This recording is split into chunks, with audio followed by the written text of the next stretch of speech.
If you go to the docks early in the morning in China, you can watch as the fishermen add coloring to their haul of fish.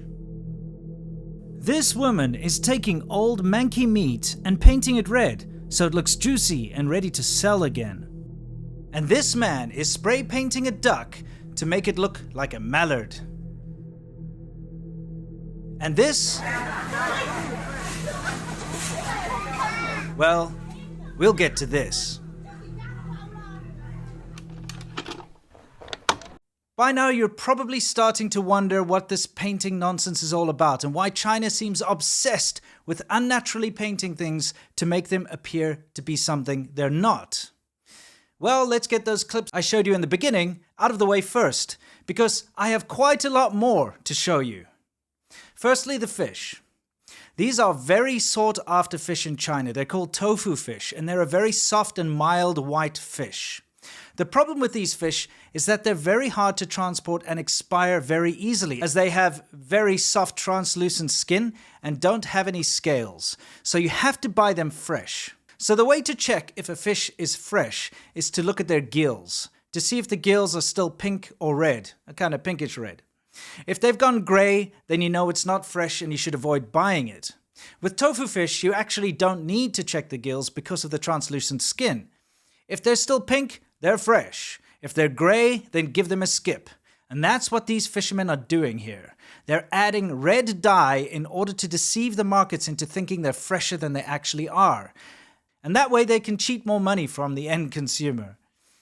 As far as the man spray painting the duck, same deal. It's trickery and chicanery. You see, a mallard will fetch a higher price than a duck at the wet market. And his cunning trick means that an unsuspecting customer will pay more for his painted duck than they would if he had not painted it. As for this, well, these are just grab hags fighting over eggplants that were on special. Nothing out of the ordinary here. Let's move on. It's that time of year where people are out there tricking and treating. So, how about you treat yourself to an extra wallet?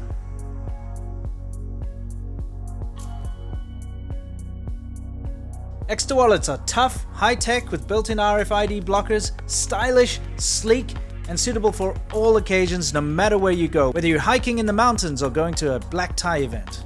I absolutely love how convenient extra wallets are to use, and the way the cards fan out at the push of a button just can't be beat.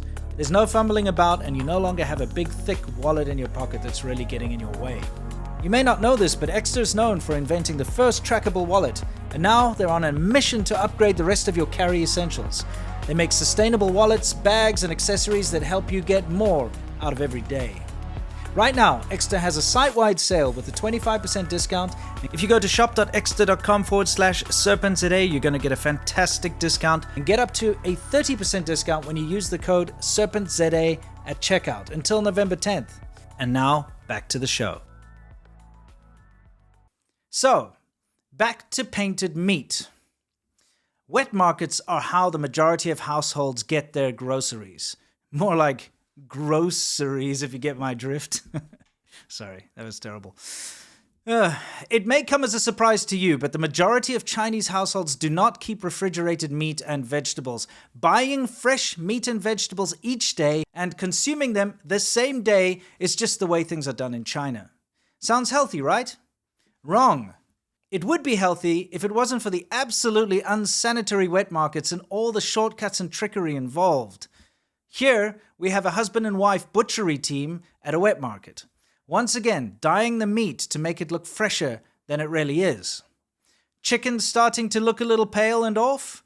Inject dye to emulate that fresh, bloody look. The unsuspecting public won't know the difference, and who cares if this gives them cancer? We'll make a few extra bucks. Okay, seriously though, before we continue with this nonsense, do you see what's happening here? Chinese society is ruthless as a result of the bad governance of the CCP.